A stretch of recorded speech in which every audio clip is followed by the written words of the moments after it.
बड़ी सुकून की बात है कि भारत आज चांद पर पहुंच चुका है। बहुत अच्छा लगता है यह जानकर कि भारत विश्व की चौथी अर्थव्यवस्था बनने जा रहा है। बेहद गर्व होता है जब खबरें आती हैं कि भारत ने एक नई उपलब्धि हासिल कर ली है। लेकिन हकीकत की तस्वीरें जब सामने आती हैं, जब बीमार इंसान को चारपाई पर लिटाकर सरकारी अस्पताल की दौड़ लगाई जाती है, जब पढ़े लिखे इंसान एक निरक्षर को तरह तरह से उसे अपना हक पाने के लिए दौड़ाते हैं, तब बात समझ में आती है कि भारत आगे बढ़ने की बजाय और पीछे होता जा रहा है। नमस्कार, CGNN लाइव में आपका स्वागत है। मैं हूं अभिषेक दुबे। आज मेरी जुबान से कड़वे शब्द निकलेंगे और जिन तस्वीरों को आपके सामने इस वीडियो के माध्यम से लेकर आऊंगा, निश्चित है कि आप भी उन लोगों को कोसने से खुद को रोक नहीं पाएंगे। जी हाँ, ये आज का भारत है जहां दावा किया जाता है कि हर सुविधा अंतिम व्यक्ति तक पहुंचने लगी है, लेकिन यह सिर्फ छलावा है जिसके पीछे सिवाय राजनीति के कुछ और नहीं है। सेवा की आड़ में लोगों को किस तरह से छला जाता है, इसके भुक्तभोगी आप में से ज्यादातर लोग होंगे। इस वीडियो का टाइटल कब्र से उठा लाया बहन को मानवता के माथे पर लगा कलंक है। एक गरीब बुजुर्ग के साथ हुई जाति का जीता जागता सबूत है। समाज की वो असंवेदनशीलता है जिसे आधुनिक भारत का हिस्सा कहा जाता है। इसीलिए इस वीडियो को अंत तक जरूर देखिएगा और खुलकर कमेंट्स भी कीजिएगा। आज जिस विषय पर बात हो रही है, सही मायने में इंसानियत को झकझोरने वाली तस्वीरें हैं। केंद्र सरकार के मुताबिक हर महीने 80 करोड़ लोगों को मुफ्त राशन आवंटित किया जाता है। इसका सीधा मतलब है कि 140 करोड़ की आबादी वाले भारत में अब भी 80 करोड़ लोग हैं जो गरीबी में पल रहे हैं। भले ही भूखमरी जैसे हालात नहीं है, लेकिन सरकार यदि मुफ्त राशन योजना चला रही है तो सीधा पर्याय यही है कि 80 करोड़ लोगों को पालने की जिम्मेदारी सरकार ने इसीलिए उठाई है क्योंकि राशन के अभाव में भूखमरी लौट सकती है। लेकिन सरकार यदि मुफ्त राशन योजना चला रही है तो सीधा पर्याय यही है कि 80 करोड़ लोगों को पालने की जिम्मेदारी सरकार ने इसीलिए उठाई है क्योंकि राशन के अभाव में भूखमरी लौट सकती है। यानी भारत आज़ादी के 78 साल बाद भी गरीबी से उबर नहीं पाया है। सीधी सपाट और इस तीखी बात के पीछे वजह अनायास नहीं है, बल्कि छत्तीसगढ़ के पड़ोसी राज्य ओडिशा से आई वो तस्वीर है जो हर इंसान को बुरी तरह से झकझोर देगी।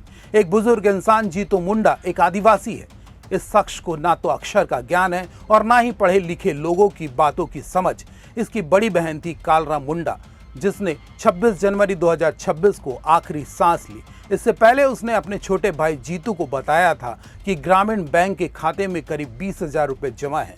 बहन की मौत के बाद जब उसका कफन दफन हो गया, तब जीतू मुंडा अपनी बहन के जमा पैसों को लेने के लिए ग्रामीण बैंक की शाखा पहुंचा, जहां उसे यह कहकर लौटा दिया गया कि अपनी बहन की मौत का सबूत लेकर आओ। बेशक RBI के नियम सख्त हैं, जिसका पालन हर बैंक को और खातेदार को भी करना पड़ता है।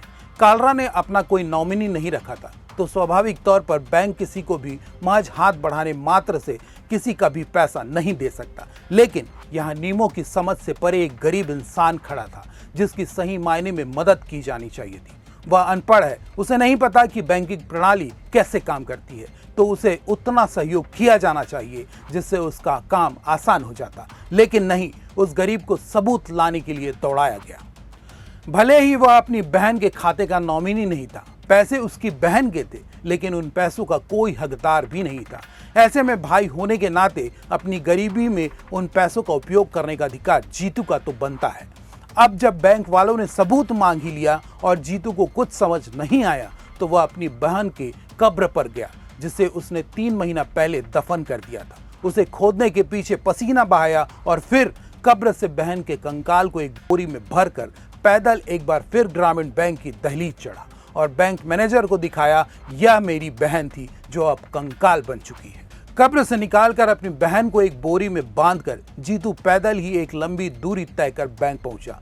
इस बीच जिन रास्तों से वह गुजरता गया, लोग उसकी इस हरकत को देखते रहे। लोगों को समझ नहीं आया कि वह इंसान अपने कंधों पर एक कंकाल का बोझ उठाए क्यों चला जा रहा है। किसी ने उसे पागल समझा, किसी ने कुछ भी समझा होगा, लेकिन उस जीतू मुंडा को इन बातों से कोई मतलब नहीं था और ना ही उसे किसी तरह का फर्क पड़ा।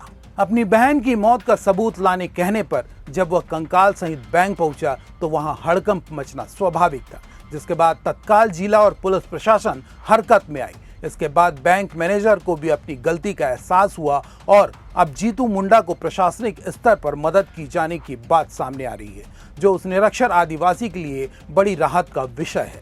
पर सवाल यह उठता है कि क्या समाज में इंसानियत नाम की चीज नहीं रह गई? जीतू मुंडा की हालत देखकर क्या यह पढ़ा लिखा समाज अंदाजा नहीं लगा सकता था कि उसे सही मायने में मदद की जरूरत है? सोशल मीडिया पर बहुत से लोग जीतू मुंडा को लालची कह रहे हैं, उसे कोस रहे हैं कि जिस पैसे पर उसका हक नहीं था उसके लिए उसने अपनी बहन की कब्र खोद डाली। पर दूसरा पहलू यह है कि वह एक गरीब इंसान है। बहन ने मेहनत से पाई जोड़े थे, जिसका उसके अलावा कोई दूसरा अधिकारी भी नहीं था। ऐसे में वह उन पैसों को बैंक के हवाले क्यों करता, जबकि उसका उपयोग खुद भी कर सकता है? इस विषय पर आप अपनी राय जरूर दीजिएगा। साथ ही लाइक, शेयर और चैनल को सब्सक्राइब करना मत भूलिएगा। नमस्कार।